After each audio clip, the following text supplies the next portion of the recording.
반갑습니다. 오늘은 농민들이, 우리 한인이죠. 한인들이 왜 만주로, 그리고 연해주로 이주했는지 한번 그 내용을 짚어보도록 하겠습니다. 여러분 아마 조선족이라고 많이 들어봤죠? 뭐 우리나라에도 우리 많은 우리 조선족들이 살고 계시죠. 근데 조선족은 원래 우리 백성이죠. 네, 현재 중국의 수많은 우리 한인들이 사는데 그분들을 우리는 조선족이라고 부르고 있습니다. 중국의 이제 소수 민족으로 분류되고 있죠. 길게 보면 1945년까지 약 200만여 명이 중국에 거주하고 있는 걸로 파악이 됐습니다. 당시 한인 전체 인구의 약 10분의 1이 달하는 엄청난 숫자죠. 그리고 또 여러분 아마 이런 얘기 들어봤을 겁니다. 까레이스키, 까레이스키. 바로 러시아와 연해주에 거주하는 우리 한인들을 까레이스키라고 불렀죠. 19세기 중반부터 대일항전기를 거쳐서 러시아와 연해주에 우리 수많은 한인들이 이주해서 살게 되죠. 그분들을 까레이스키라고 부릅니다. 당시 그 지역에 거주한 우리 한인들의 숫자가 약 20만여 명, 상당히 많은 숫자죠. 자, 그러면 왜 우리 한인들이 중국, 만주로, 그리고 러시아 연해주로 이주를 했을까요? 바로 그 이주에는 한 가지 비밀이 있습니다. 그건 바로 경제적인 이유로 수많은 우리 한인들이 우리 한국 땅에서 저 멀리 만주, 그리고 러시아의 연해주까지 이주하게 되죠. 그래서 바로 오늘은 왜 우리 한인들이 그 먼 땅으로 이주하게 됐는지를 한번 간단하게 이야기해 보도록 하겠습니다. 앞에 말씀드린 것처럼 우리 한인들이 먼 타국 땅으로 이주하게 된 이유는 가장 큰 이유가 바로 경제적인 이유죠. 바로 먹고 살기 어려워졌기 때문에 새로운 삶의 터전을 찾아서 만주로 그리고 연해주로 이주하게 된 거죠. 자, 그럼 왜 우리 한인들이 먹고 살기 힘들어졌을까요? 그 역사 연호는 바로 강화도 조약입니다.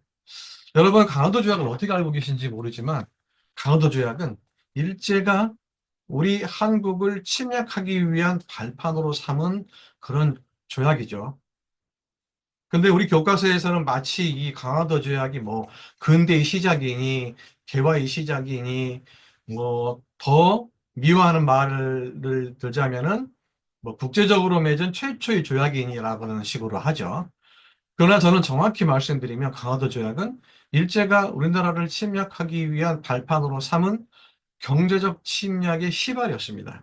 그리고 강화도 조약을 통해서 경제적으로 우리나라를 하나하나 침투해서 장악한 다음에 영토 침략을 했고 급기야는 식민지화까지 가게 되는 아주 중요한 그런 분수령이 되는 게 바로 강화도 조약입니다. 아니 근데 강화도 조약을 했으면 왜 우리 한인들이 쫓겨났다는 얘기죠? 자, 거기에는 바로 이런 비밀이 숨어 있습니다. 당시 우리나라는 1차 산업사회죠. 우리나라 전체 경제의 약 90% 이상을 농업에 의존하는 그런 사회였습니다.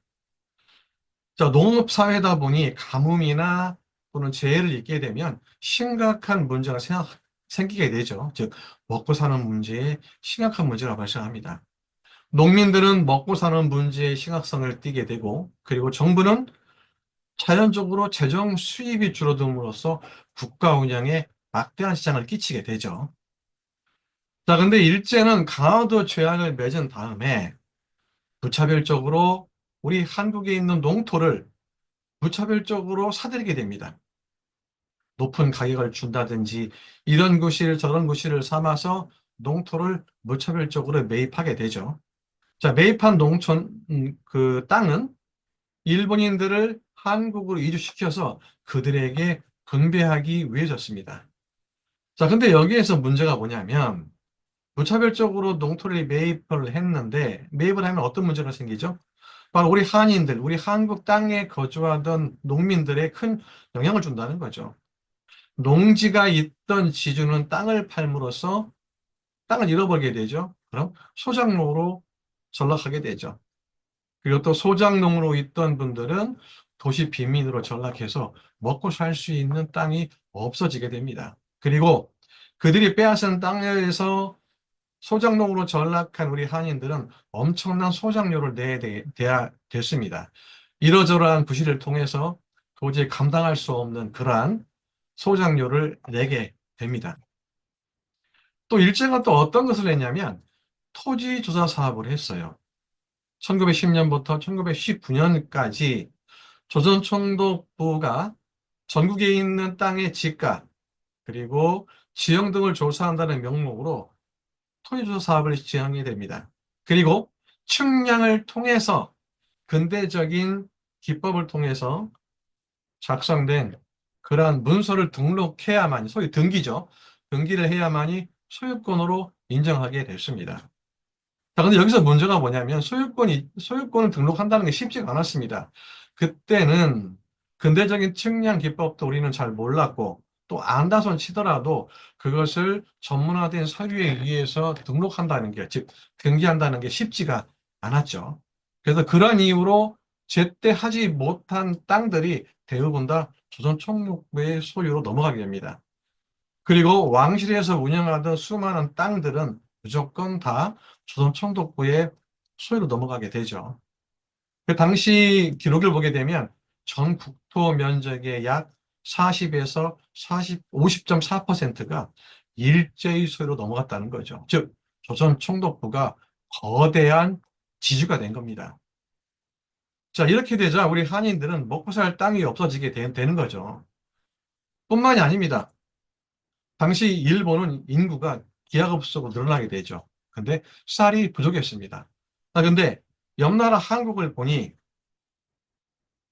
쌀이 싼 값에 무진장으로 생산되고 있는 걸 알게 되죠. 그래서 일제는 한국에 있는 쌀을, 곡물을 무차별적으로 사들이게 됩니다. 곡물 유출을 시작하게 되죠. 당시 한국에서 외부로 팔려나간 상품 중에 약 29%가 쌀, 그리고 11.9%가 콩이었다는 사실입니다. 이거는 한국 내에서 흉년이 발생해서 쌀이 부족함과 무관하게 무차별적으로 일제는 국내에 있는 쌀을 무차별적으로 사들여서 일본에 유출시켰던 거죠. 그래서 한국 정부에서는 방공령을 내렸습니다. 곡물의 유출을 막기 위해서 곡물의 이동과 그리고 매점 매석을 막게 되죠. 하지만 그 방공령은 제대로 실시할 수가 없었습니다. 일제의 강압에 의해서 방공령은 거의 무산화됐죠. 자, 그래서 한인들은 먹고 살 수 있는 길을 찾기 위해서 저 멀리 만주, 그리고 러시아의 연해주, 이런 땅으로 이주할 수밖에 없었죠. 그러면서 아까 말씀드린 대거 한인들이 만주와 연해주로 이시하게 됩니다. 이주하게 됩니다. 그래서 한인들이 새로운 삶의 터전을 만들고 그리고 한인 사회를 형성하게 되죠. 자, 다음 시간에는 우리 무장투쟁 하면은 만주를 떠오르지 않습니까? 그럼 왜 수많은 독립운동가들이 만주에서 독립투쟁, 즉 무장투쟁을 벌였는지 그 내용을 한번 짚어보는 시간을 갖도록 하겠습니다. 감사합니다.